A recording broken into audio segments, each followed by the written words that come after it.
नमस्कार, मैं डॉक्टर प्रिया तिवारी, कैंसर विशेषज्ञ। आज हम कीमोथेरेपी से जुड़ा हुए एक साइड इफ़ेक्ट के बारे में बात करेंगे। वो है कीमोथेरेपी से होने वाली थकान या फैटीग के बारे में। इस साइड इफ़ेक्ट्स को लेके लोग काफ़ी डरते हैं। उनको लगता है कि कीमोथेरेपी से तो उनको काफ़ी थकान हो जाएगी, वो अपना कोई काम नहीं कर पाएंगे, ऑफिस नहीं जा पाएंगे, बिस्तरे पे पड़े रहेंगे, कहीं बॉडी बिल्कुल कमज़ोर तो नहीं हो पाएगी। ऐसे करके बहुत सारी बातें हम सुनने को हमें मिलती हैं। अच्छा, कीमोथेरेपी से कई बार फैटीग या थकान होती है, लेकिन हाँ, कुछ मेजर्स की वजह से इसको काफ़ी हद तक कंट्रोल किया जा सकता है और अपनी लाइफ एकदम नॉर्मल जैसी मैनेज की जा सकती है। कीमोथेरेपी से जो थकान होती है वो इस बात पे निर्भर करती है कि आपको कौन सी कीमोथेरेपी की दवाइयाँ चल रही हैं और कीमोथेरेपी के जो साइकिल्स होते हैं उनके बीच में कितना गैप है। अगर आप एक हेल्दी लाइफस्टाइल फॉलो करते हैं तो चांस ये रहेगा कि कीमोथेरेपी से होने वाले साइड इफ़ेक्ट्स और फैटीग भी कम रहे।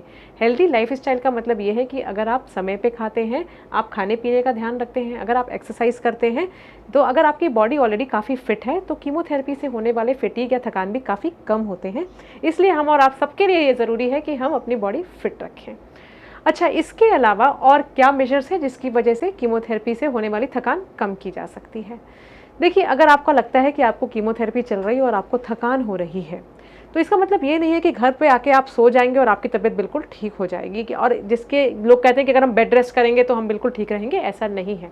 एक्चुअली आप थोड़ा बहुत वॉक या फिजिकल एक्टिविटी करेंगे, जिसको कहते हैं कि गेट गोइंग, है ना, तब आपकी बॉडी ज़्यादा अच्छा रिस्पॉन्ड करती है।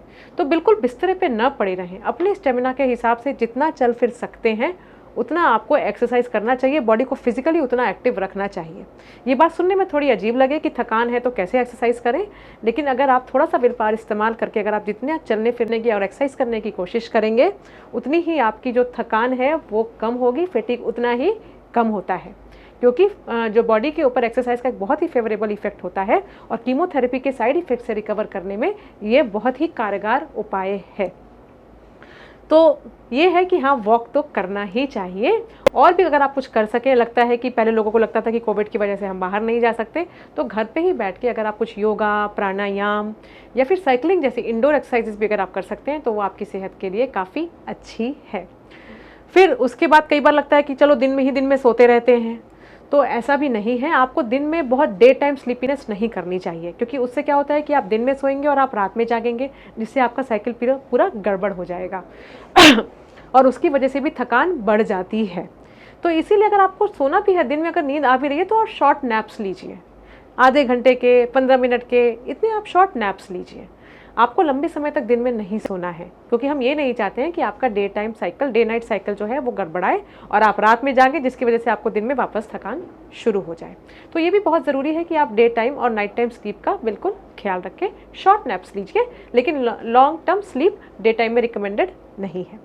अच्छा, इसके अलावा अगर कई बार ऐसा होता है कि हमारी डाइट में न्यूट्रिशनल डेफिशिएंसीज होती हैं, जिसकी वजह से कोई भी फैटीग या थकान कंपाउंड हो जाती है, तो इसीलिए आप जहाँ पे भी कीमोथेरेपी करवा रहे हैं, आजकल हर अस्पताल में ये सुविधा उपलब्ध है डाइटिशियन की और न्यूट्रिशनिस्ट की। तो एक बार आप ज़रूर उनके पास जाएं। वो ये देखेंगे कि आप दिन में जो खा रहे हैं वो आपके लिए, आपके वज़न के हिसाब से, आपकी एज के हिसाब से वो पूरा न्यूट्रिशन से भरा खाना अगर नहीं है तो वो आपको वैसे ही सप्लीमेंट्स बता सकते हैं। डाइटरी जो डेफिशिएंसीज़ हैं उनको किस खाने से आप कंपनसेट कर सकते हैं, ये वो आपको बता सकते हैं। तो डाइट और न्यूट्रिशन का ख्याल रखना ज़रूरी है और इससे भी थकान काफ़ी कम की जा सकती है। अच्छा, इसके अलावा कई बार आपके डॉक्टर्स भी आपको सप्लीमेंट्स बताएंगे। कुछ मेडिसिन्स भी हैं जो कि हेल्प करती हैं फैटीग फाइट करने में, लेकिन हाँ, इसके ऐसी कोई एक रामबाण औषधि नहीं है। अच्छा, इसके अलावा पानी की कमी से भी थकान होती है, इसलिए ये ज़रूरी है कि पानी की कमी शरीर में न होने दें।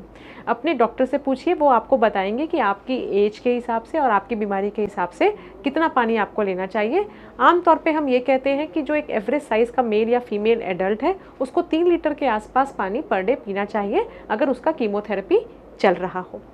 अच्छा, ये तो हो गई खाने पीने की बातें, एक्सरसाइज की बातें, दवाइयों की बातें। कई बार स्ट्रेस की वजह से भी थकान बढ़ती है, इसलिए स्ट्रेस रिडक्शन बहुत ज़रूरी है। स्ट्रेस रिड्यूस कैसे कर सकते हैं? देखिए, स्ट्रेस रिड्यूस करने का सबके पास अपने अलग अलग तरीके हैं, बट प्लीज़ इसके लिए आप शराब मत पीजिए। क्या करना चाहिए? सपोर्ट ग्रुप बनाइए। घर में ऐसा लगता है कि जो ऐसे लोग हैं जो आपकी बात सुन सकते हैं, समझ सकते हैं, ऐसे लोगों की कंपनी में रहिए। एक्सरसाइज करने से स्ट्रेस भी कम होता है, योगा से स्ट्रेस कम होता है। इसके अलावा एक्यूपंक्चर, इन सारी चीज़ों से भी फैटिग काफ़ी कम होता है। ये नई नई टेक्निक से एक्यूपंक्चर इंडिया में अब थोड़ी पॉपुलराइज हो रही है, लेकिन इनसे भी फैटिग काफ़ी कम होता है। अगर आपको मसाज पसंद है तो ये सारे तरीके आप इस्तेमाल करिए और अपना स्ट्रेस कम करिए, जिसकी वजह से आपका जो फैटिग है वो कम हो।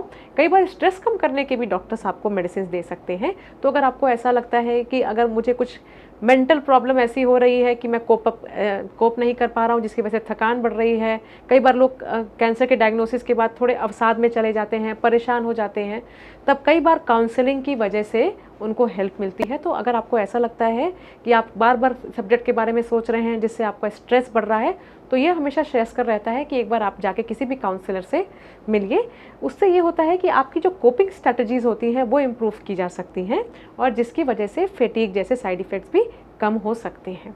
तो ये तो कुछ तरीके मैंने आपको बताए कि आप कैसे कम कर सकते हैं कीमोथेरेपी से होने वाले फैटिग या थकान से। तो सबसे ज़रूरी बात यह है कि आपको ये नहीं सोचना चाहिए कि कीमोथेरेपी के बाद फैटिग होता ही है, ये ज़रूरी नहीं है। हर कीमोथेरेपी की दवाई फैटिग नहीं करती है। बॉडी भी अपने पूरी कोशिश करती है कि हम बॉडी भी एडजस्ट कर ले, और कीमोथेरेपी के साइड इफ़ेक्ट्स और फैटिग वगैरह भी कई बार अच्छे से मैनेज किए जा सकते हैं। बॉडी भी एडजस्ट करना सीख जाती है। इन सारे मेथड्स जो मैंने आपको बताए, इनका इस्तेमाल करिए। समय पे खाना खाइए, लाइफस्टाइल का ख्याल रखिए। कोपिंग स्ट्रैटेजीज एडवाइस हैं जिसका आप इस्तेमाल करिए। न्यूट्रिशनल डेफिशिएंसीज को कंपनसेट करना चाहिए। फ्लूइड इंटेक का ख्याल रखना चाहिए।